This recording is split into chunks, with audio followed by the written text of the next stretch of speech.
दोस्तों यह है पटना के एडीएम साहब जो छात्रों के साथ मारपीट करते नजर आ रहे हैं।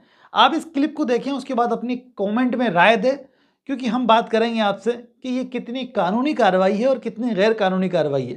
तो एक बार इस क्लिप को जरूर देख लें आप।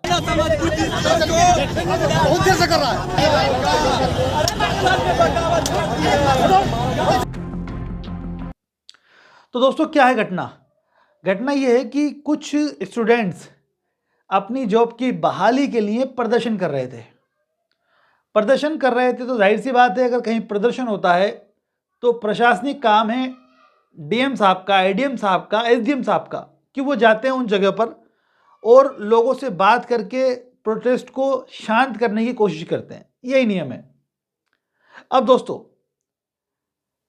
हम कलेक्टर साहब के पास जाएं उससे पहले हम अपने ऊपर ही आते हैं कि हम प्रदर्शन कहाँ कर सकते हैं।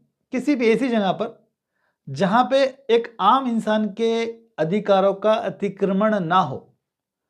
इसलिए सुप्रीम कोर्ट के कई जजमेंट आ चुके हैं कि हमें ऐसे खुले स्थान में जाकर के प्रदर्शन करना चाहिए जिससे लोगों को कोई दिक्कत ना हो, अन्य व्यक्तियों को, यानी आम इंसान को, आम जन को परेशानी ना हो। इस वाले प्रदर्शन के अंदर देखा गया कि ये रोड जाम करके प्रदर्शन किया जा रहा था। अगर कोई रोड जाम करके प्रदर्शन करता है ना, एक्चुअल में आईपीसी के तहत भी ऐसे व्यक्ति के खिलाफ मामला दर्ज किया जा सकता है और इसकी परमिशन भी नहीं है। और जहां तक मैंने इंफॉर्मेशन कलेक्ट की इस मामले के बारे में, तो परमिशन इनको दूसरी जगह की थी और इन्होंने रास्ते में रोड पर प्रदर्शन शुरू कर दिया।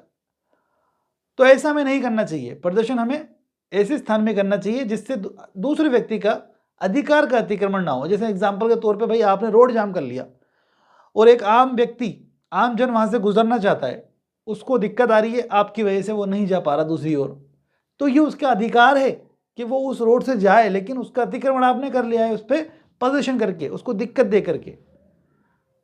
रेल की पटरी पर लोग जाकर प्रदर्शन करने लगते हैं, ये गैर कानूनी है। ऐसे व्यक्ति के खिलाफ कानूनी कार्रवाई हो सकती है।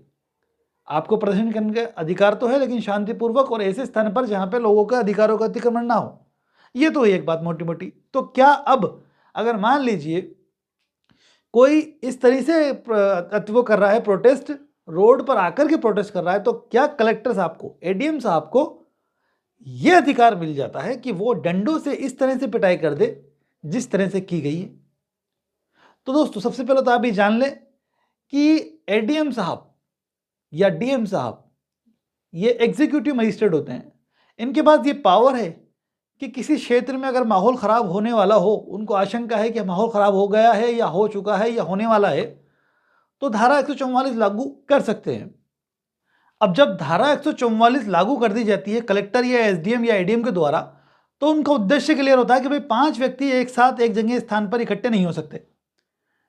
तो ये एक ऐसा पावर है एग्जीक्यूटिव मजिस्ट्रेट के पास कि वो उक्त स्थान पर, जिस स्थान पर उसको आवश्यकता है, वहां पर धारा 144 लागू कर सकता है।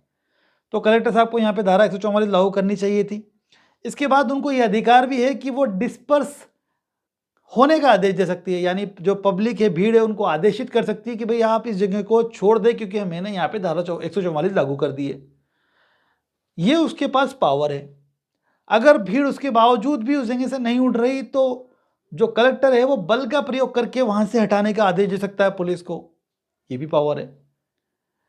यहां तक कि आपने लाठी चार्ज को होते देखा होगा, फायरिंग को होते देखा होगा, लेकिन वहां पर पब्लिक वायलेंट हो जाती है, उन कंडीशन में किया जाता है आमतौर पर। लेकिन जब बल का प्रयोग आ गया तो वो ज़बरदस्ती भी उठाने का उनके पास अधिकार है। और कई बार देखा होगा आपने कि भाई गाड़ियों में भर भर के ले जाते हैं और दूसरे स्थान पर जा करके छोड़ जाते हैं लोगों को। ये कार्रवाई भी करती है कई बार पुलिस। उद्देश्य क्लियर है, वो भीड़ को अलग करना चाहती है। कानून के अंदर कलेक्टर साहब के पास ये पूर्ण अधिकार है, लेकिन इस्तेमाल करना पड़ेगा, उसको ऑर्डर वाइज आदेशित करना पड़ेगा। ये नहीं कि आप जाके पहले कार्रवाई कर देंगे, बाद में जाकर के ऑर्डर लिखेंगे, तो वो नियम अनुसार ही होगा। अब कलेक्टर साहब के रवैये की बात करते हैं कि जो कलेक्टर साहब ने छात्र के साथ रोड पर मारपीट की है, क्या वो सही है?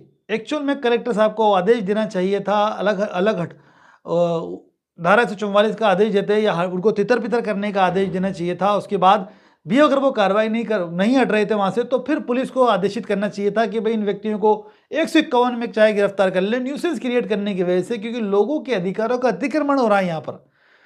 धारा 151 सीआरपीसी के अंदर ऐसे व्यक्ति को जो न्यूसेंस क्रिएट कर रहा है उसको गिरफ्तार कर लेती है आमतौर पर पुलिस।